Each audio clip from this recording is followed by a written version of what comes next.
Welcome to Movie Friends. My name is Seth. And my name is Michelle. You ever put together a jigsaw puzzle? How do you go about it? Do you dump out all the pieces first, or leave them in the box while you put together the edges? What if the pieces didn't quite fit together? What if someone thought that it was really funny to swap out some of the pieces with pieces from another puzzle, knowing that no one would ever really be able to see the whole picture, really? Today we're talking with Alex Braverman. He is the director of Thank You Very Much, the first feature-length documentary diving into one of our favorite subjects, the life and performances of Andy Kaufman. If you listen to Movie Friends, you may have an idea of how excited we were to see this documentary and talk with Alex. Thank You Very Much won Best Documentary Feature at the 80th Venice Film Festival. I had a chance to see it a few weeks back at Quad Cinema in New York City, and my showing was followed by a Q&A with Alex. I was not able to make that showing, but I've seen the doc and we both love it. We had reached out to Alex months ago, crossing our fingers that we would get a chance to speak with him about it, and he very graciously obliged. This is our conversation with Alex Braverman. We hope you enjoy it. Pitch deck of what it would look like, and yeah, here it is. Okay. Are you both still in Long Island? I am, yeah. And Seth is upstate. I live up near Albany. Okay. Yeah. Cool. And you're wearing a Tony Clifton shirt, I can see.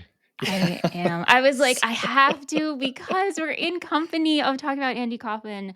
Yeah. And I was like, is this cringy? Is this lame? I don't care. I'm going to wear it anyway because this is my favorite shirt. So. Yeah, I have one too.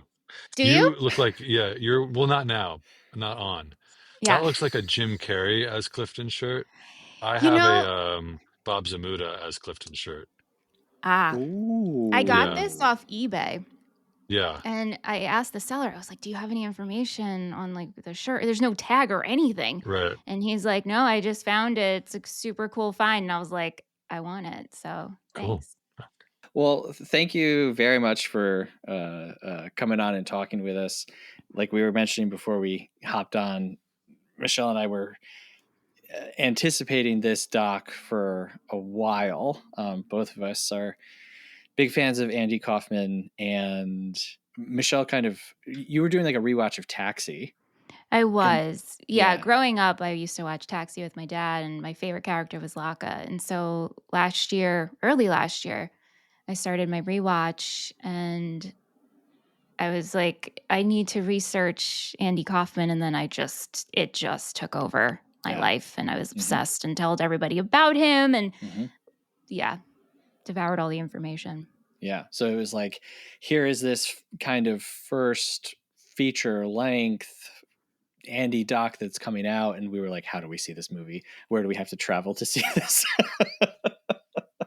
And so, it perhaps goes without saying, but we both thoroughly enjoyed it. And Michelle had a chance to go see it with you and do a Q&A. And I watched it on my couch on my laptop when it came to streaming. And it was really great. So thank you for taking on this project.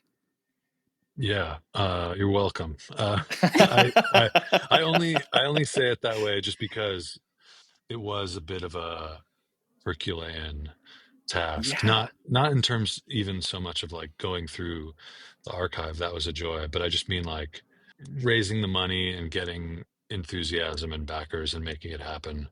Only because, you said, it's the first feature length documentary about him, but there's a perception out there, like especially in the marketplace, that's not true.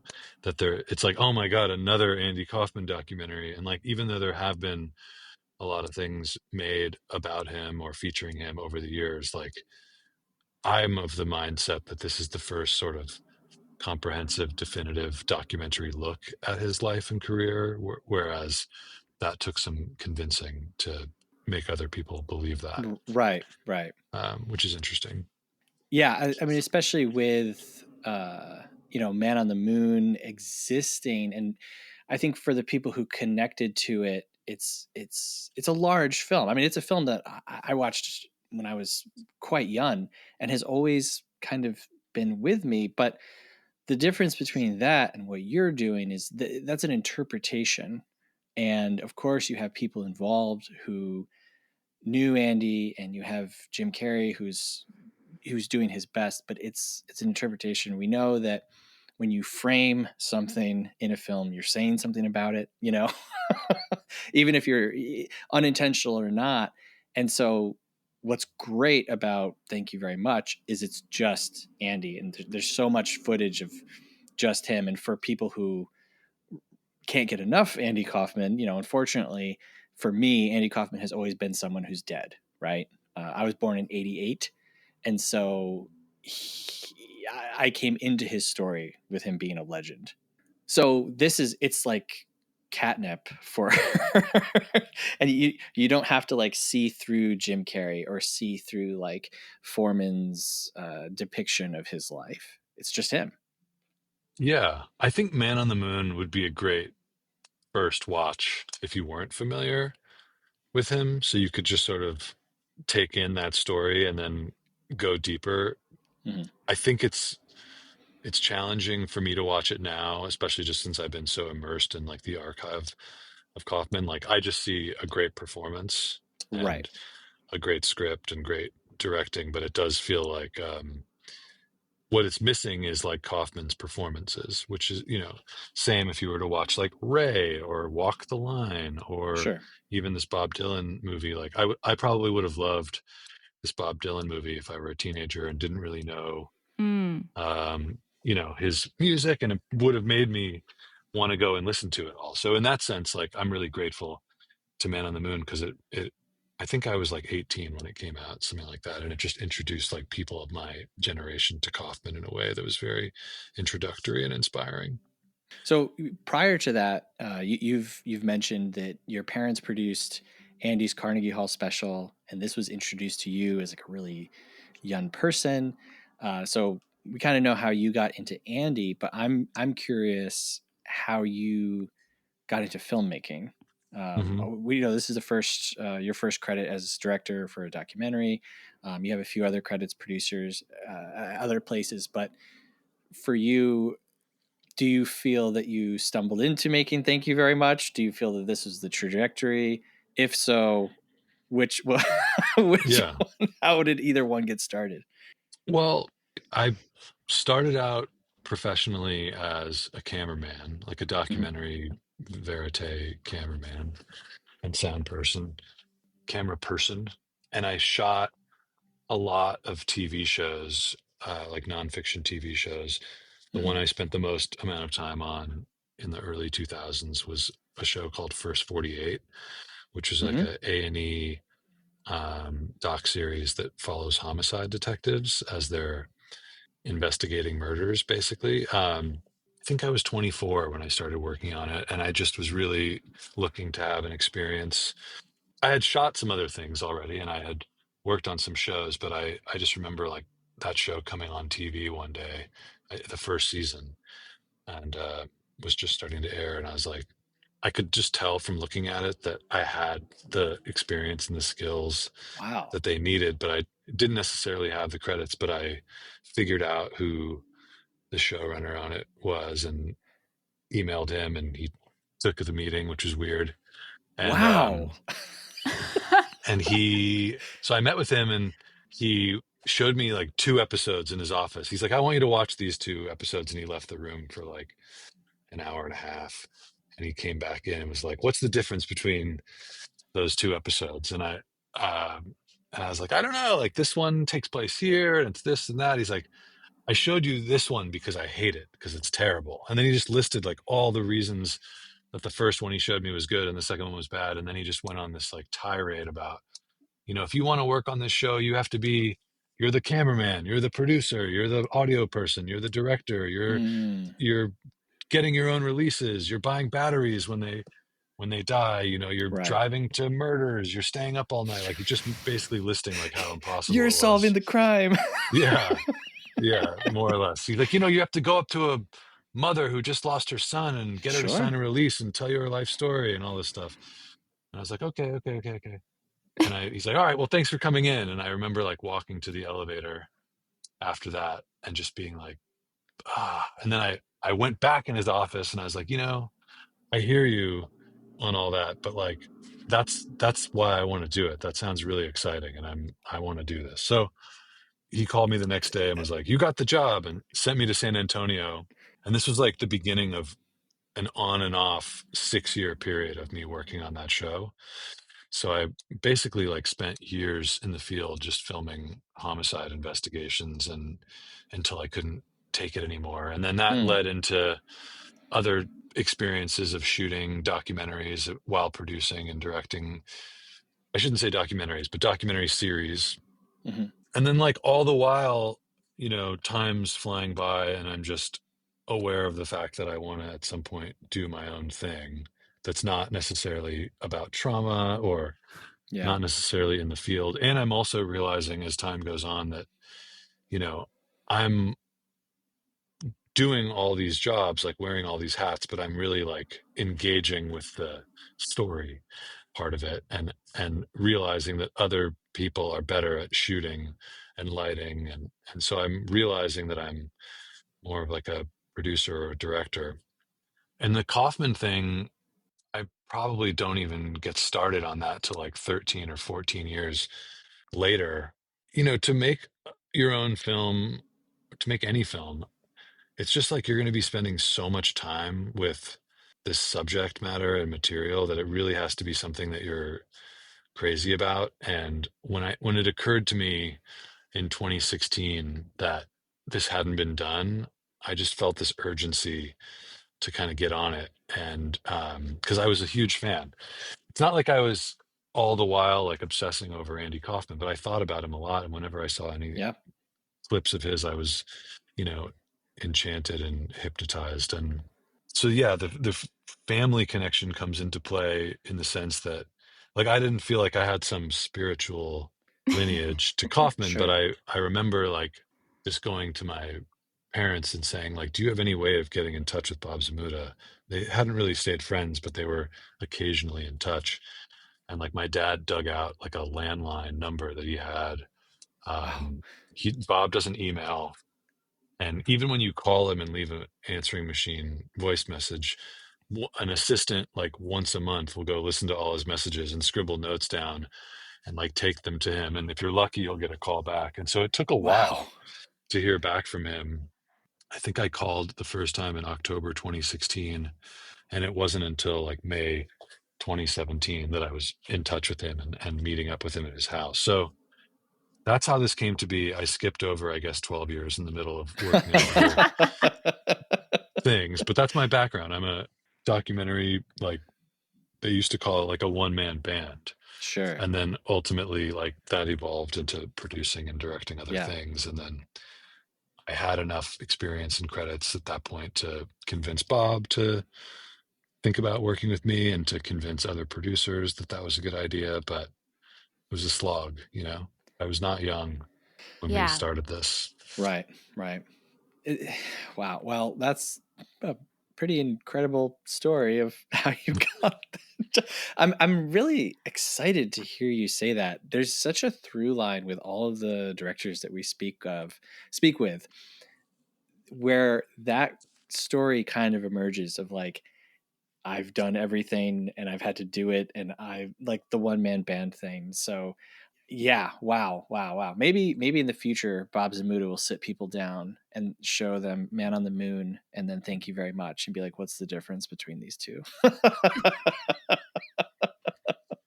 So, Well, he loves them both. I can yes, say yeah, that, and I'm sure he loves being depicted by an actor right, as well.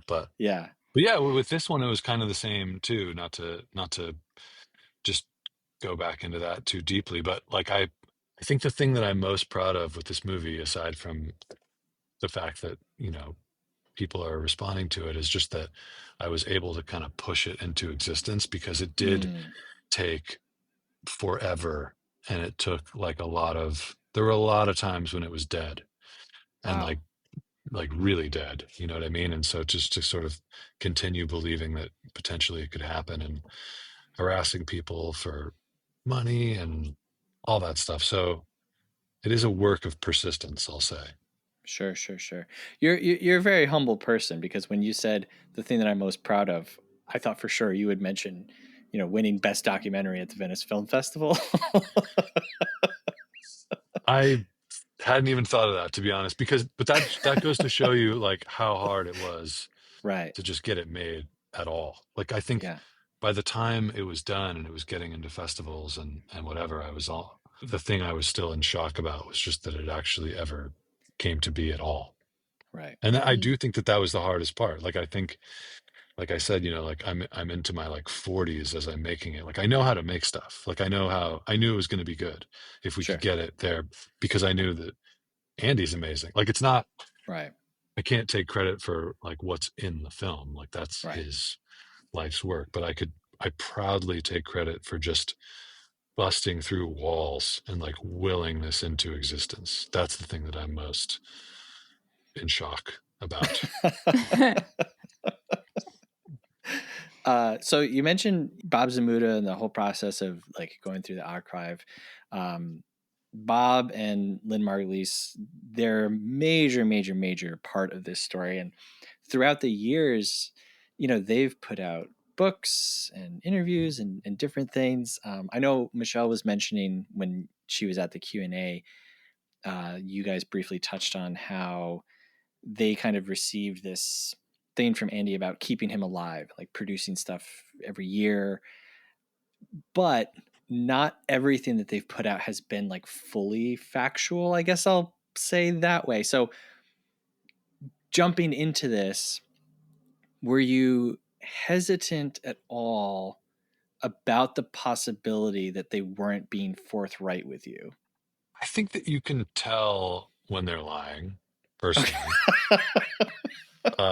So I was like, I wasn't nervous about it. Like, I Yeah. think, first of all, I knew that they had been doing that over the years. I mean, I knew that they had been kind of, let's say, being cheeky about certain Yeah, things. yeah. And And like, I don't want to, I don't mean that to say that they're liars, but part of the fun of Andy Kaufman is the question mark, right? It's like, what is a put on? What is real? What is not? So, yeah, well, no one can do it like him, though. Like, so yeah, and that's why I feel like people reacted badly when they did those things over the years. Is just, it's like I've seen interview footage with Andy where he lies about what year he was born in, and it's like, so there's no reason to do that. Like, is he's not making himself younger, he's making himself older.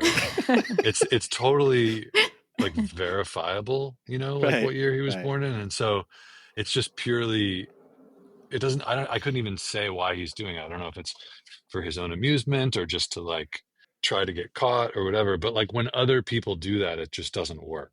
So I think that I, number one, sort of like trusted my like bullshit gauge sure, with them, but I also just felt like if they snuck something past me, it's not really the kind of movie where like it matters. right, Mm. You know what I mean?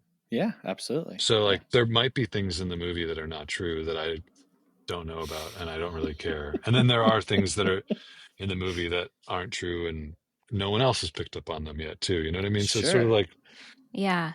whatever. I guess to answer your question, I wasn't worried about it. Yeah, yeah, yeah, yeah.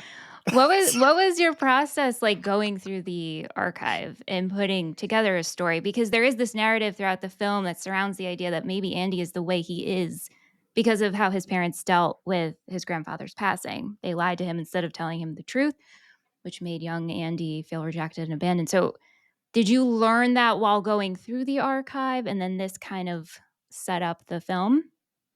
Yeah. I mean, I think a lot of what's in the movie I had seen already, Mm. like Mhm. in terms of his archival material. And a lot of it was stuff that we came across once we already started. That story about his grandfather was already kind of out there in some way. Like, obviously, you can see him talking about it in the movie. I think what was interesting to discover, because the interview with Andy's dad is something that's new. It's something that I hadn't seen before making the film. Mhm. It was great to find someone like backing that story up, and in a way that didn't feel like it was downplaying the significance of it. Like, because it's one thing to hear Andy tell a story about it, And it's one thing to hear Bob tell a story about it, but then to have his dad say maybe that's why he was looking out the Yeah. window and maybe that's why Right. he was sad. It's all like his dad's not in on the joke, you know what I mean? And Right. has no Right. reason to kind of say that. So that was a great discovery to make. And as far as answering like your question, like in a more big picture sense, like I think we all knew what the story was that we wanted to tell in all of its shape and form, in the sense of just let's start out by introducing who he was professionally, then go into his growing up, then go back into his career, and then kind of like trace the downfall, and then learn that the downfall isn't really the downfall. He was loving it, and then Right. how Right. it ripples out. Like that structure had been in place like from the get-go. But I think we just found things along the way that changed like how much real estate we would give to certain pieces of that story. Like for instance, like the TM stuff Right. Right. became bigger in the edit than maybe it once was because we came across this recording of him talking to Maharishi, or Right. you know, like this the Latka origin story with his roommate was something that I Oh didn't my know God. about until we didn't know about that until making the movie. Like someone Yeah. reached out to us and like tipped us off to that. So um that was, yeah, that was wild, you know. There's footage in the film which I didn't realize he was talking to a psychologist, and you guys talked about it during your Q&A. What was that a bit? Was that Andy filming a session of his? Does it matter? Do we know? Yeah, I could be wrong, but I think that that is a real, that's a show, that's a series. Okay. I think it's called Up Close with Tom Cottle. I might be wrong, but Mm. it's just a normal talk show, and he happened to be uh, a psychologist. It wasn't a therapy session. It was a real interview. I think that that show is up there with a few other appearances as being like the most real that you'll ever see him. Mhm. Um, and I think what I said at the Q&A, I don't remember, but if not, say it now. But I think that like initially there was a hesitation on my part to include that interview and others like it in the film, where he is just being 100% himself, or as close to it as possible, because I didn't want to like burst that bubble for people, and I wanted to like preserve his mystique and his act to a certain extent. But then I realized like you still can't tell. Like it still works because Mm. we're so used to him, you know, being on Letterman or whatever it is and lying about his age, or talking about his wife even though he was never married, and Yeah. things like that, where you're just like it really like it really doesn't matter. Like it all, like the 100% real version of him is just as important of a piece Right. in the overall mosaic. Yeah, Right. and there's And mystique to that too. exactly, yeah. Yes, absolutely. But Lynn, his girlfriend, told me that she was with him that day that he did the Tom Cottle interview, and he had a cold, and he woke up sick and like didn't even know what the show was, and like basically was tired, so he just decided to like be himself that day. It was a completely random, like not premeditated thing where he's like, yeah, I'm just gonna go talk to this guy, I don't really know who it is, like I'll just answer his question, like, Right. you know. I Mhm. So love, oh God, Mhm. yeah, I love that idea of being a performer who's, you know, you're on a national stage, right? You're being perceived on Taxi, through your specials, through your performances, and yet you can choose to be yourself, and people still don't know if that's real. Like that's the greatest thing ever, to me. Like and it's, there's, you know, there's always this discussion of like, is Andy Kaufman one of the great comedians? Was it comedy? Was it not? Was it just funny to him? Some of that stuff starts to get into almost like a stage show, like a magician, you know, like thinking about when he did the bit on Letterman where he's like, oh yeah, I adopted these like adults or whatever. That's, it's funny, but it's odd. And just the idea that anyone out there would buy it.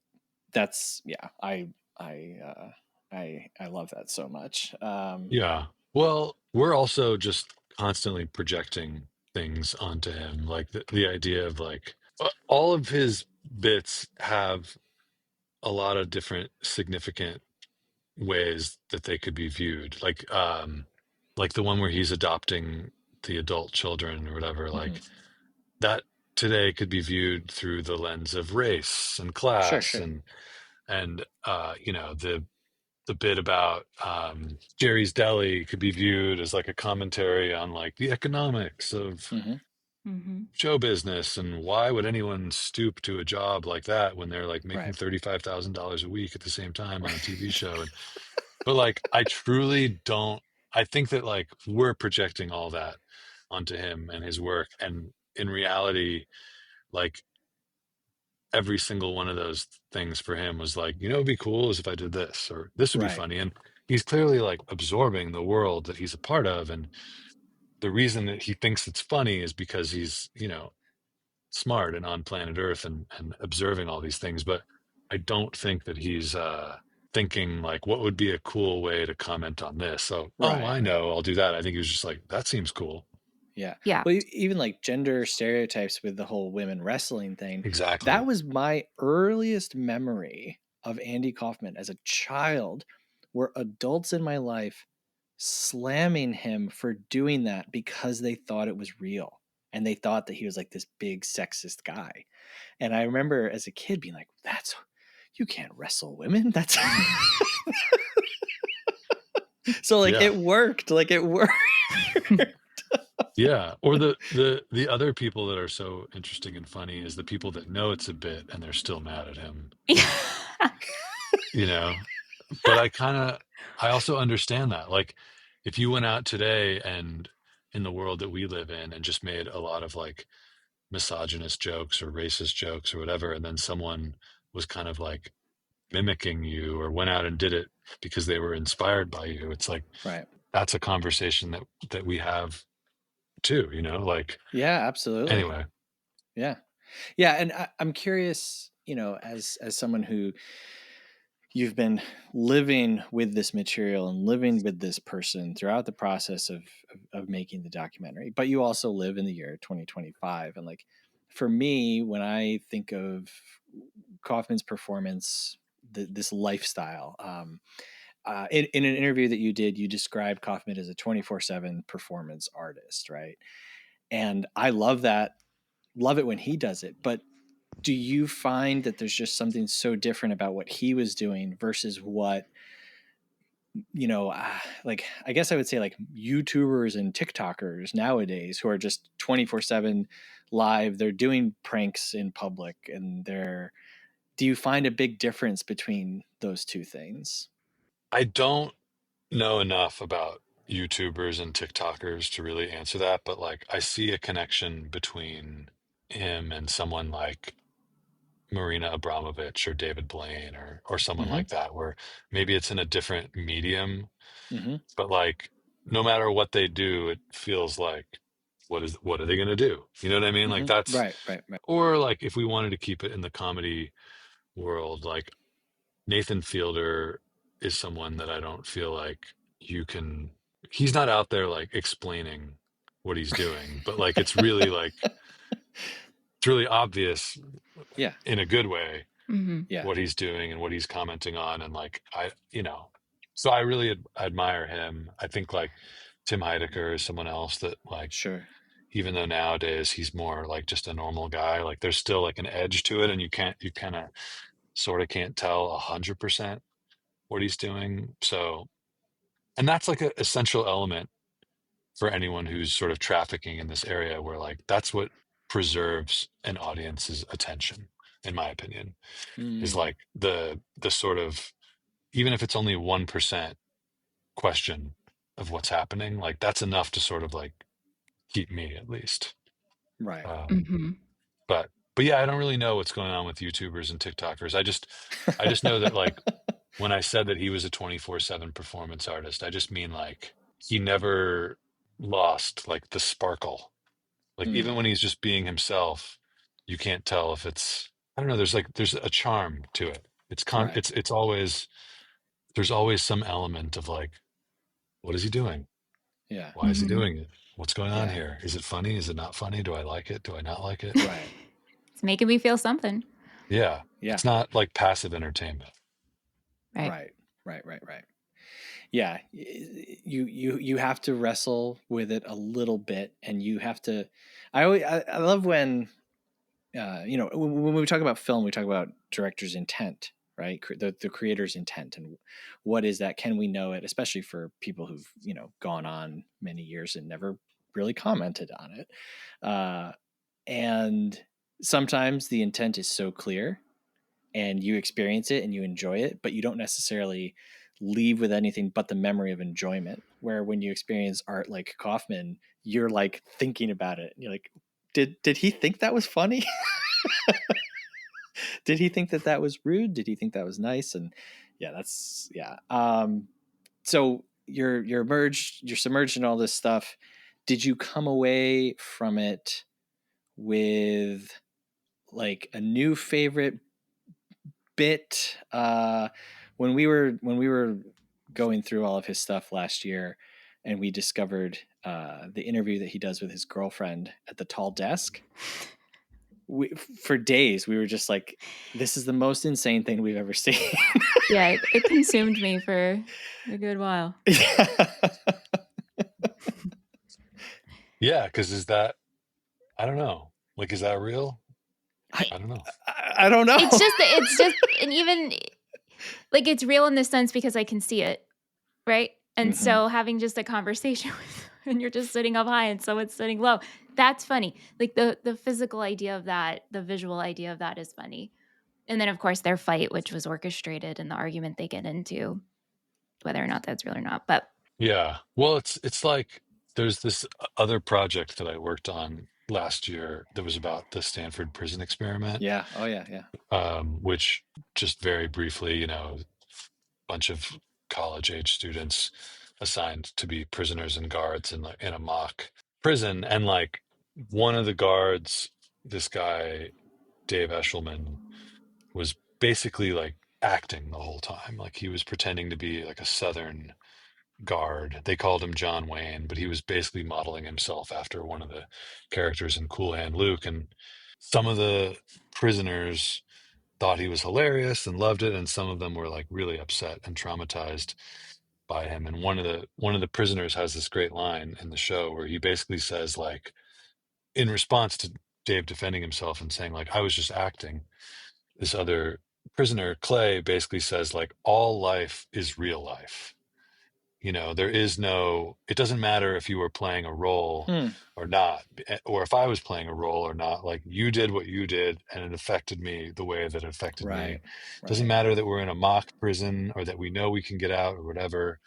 And so I think like there's something about Andy's work that's really powerful and affecting, where it's like this phrase comes back to mind, like, all life is real life. Like when he's wrestling women or whatever, like it's a bit, it's an act. He's also wrestling women, and he's Right. also Right. saying these things, and it's having an effect on people. And like, it's what's genius about it is that it's working on all those levels at the same time, and it's kind of up to you to figure out like what it's doing to you. So it's a long way of answering. Like, I think that the wrestling stuff is my favorite because it's the stuff that's functioning on that level the most. Like, it's socially relevant and powerful and upsetting. It's like physically shocking. It's funny. Like, he's also playing on stereotypes of what people think of him. Like, this I'm from Hollywood guy, I'll sue you. You don't have any money. It's like, and then when he starts wrestling men, it's also like this idea that he can't hold it together, and he's sort of like making fun of himself. Like, it's just perfect. Like, it goes, for me, it's the stuff where, some of his material I'm just so used to at this point that I'm like, yeah, it's great, of course. Like, I can't wait to show it to someone else. But like the wrestling stuff, every time I watch it, I'm just like, wow. Lynn was recently on WTF with Mark Maron, and they were Mhm. talking about Thank You Very Much and Andy Kaufman, and she said that really when it came down to it, Andy loved wrestling. that was his favorite thing, and he even talked about, he's like, "If nothing works out, I'll just be a wrestling coach." Like, that's what he truly Wow. loved. Wow. Well, he was aware of the fact that, his career was, at least his TV, his performing career was in jeopardy. And he had a few things that he was lining up to do. One of them was like a speaking tour, which I think was going to be called On Reality. But the other one was he was considering being a wrestling manager and like having a stable of managers that he would just sort of work with behind the scenes. And I think that's really interesting. And yeah, it's what she's saying. Like this was a true Yeah. love. But everything that he did was, not everything, most everything he did was that deep level of love, whether it's, Elvis or wrestling or whatever it was. But yeah, his passions were real, and that one was, he was devoted to it. Mhm. Well, like we said earlier, we really appreciate that you took this on and that it exists and that you put it out into the world. There was a lot of stuff that, like you said, you're familiar with, but then you see the college roommate, and it's like a whole part of your brain just opens up. Or getting to hear Lynn speak was just great. I've seen some stuff with her before, but so yeah, thank you very much for for making it. I don't mean that as a pun when I said thank you very much. Sorry. Well, that's why that's the title of the movie, is that it's just like, it just is this phrase that could mean, it just gets tossed around, right? Like, but we mean it too. And that's sort of like, I think what's interesting about Andy is that like all of his characters and his real person, like every one of them is saying it. Like Elvis is saying it, Hmm. Locke is saying it, Wrestler's saying it, Tony Clifton's saying it. Like it's just Mm. it's this like tossed out phrase, but it also means everything. So thank you very much. Yeah. So I'm not going to ask you what you're doing next, because that's an insane thing to ask someone who's spent all this time. But I am curious for you, as a filmmaker, as a person who can be like a one man band, you've taken on this huge task. Are you itching to get into something else? How do you switch between this has been my life and what's going to be my life next, I suppose? Well, this has come in and out of my Yeah. life over the last 8 or 9 years. And so I've been doing other things already. And if anything, this feels like this moment, at least where the film's coming out, feels like one last sort of moment with Mm. this material and this person. But I've been kind of juggling other things at the same time. And so it's a little bit sad in the sense that I won't be having an excuse to have fun conversations like this one with people about Andy, but definitely excited to get some other passion projects going, and also excited to try to find some things that might actually like make financial sense for me as Sure. well. So Yeah, that'd be good. Yeah. yeah, because I think even, even if you're paid well on a documentary film, if you spread it out over the course of a decade, I think I make, less than, far less than minimum wage. Right, But right, so I right, have to right. survive. I have a 1 year old, and diapers, and they're very expensive, and They all are. these They things. are. So all to say, like, yeah, I've got some other passion projects like this that I want to try to push into existence a little quicker than this one. And then also I'm just working. Very cool. Very cool. Yeah, of All right. Well, hey, thank you. A year in course. the making of Thank this you. conversation, and yeah, so glad Great that to you could meet join you. us. Yeah. Yeah. And I'm glad you could make it to the quad and that you were Ah, you it were was there. that was so great. I know, when oh gosh, I set like Google alerts for this movie. Oh wow. Yeah. Oh wow. And every month I'd be like, when am I going to be able to see it? And so when it announced when it was going to be playing on March 28th, in select theaters, I told my husband, like, we have to go into this city and I need to sit in a theater with people and watch this. And like, yes, I can download it and that would be fine and support it that way. But like, I have to go sit with people and watch this and consume it. So it was a highlight. So yeah, it's great. That's great.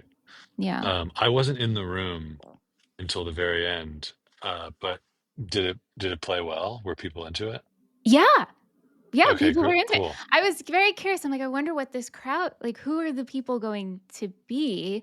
Who shows up for this? What's the age like? Like, I'm always wondering that whenever I attend anything.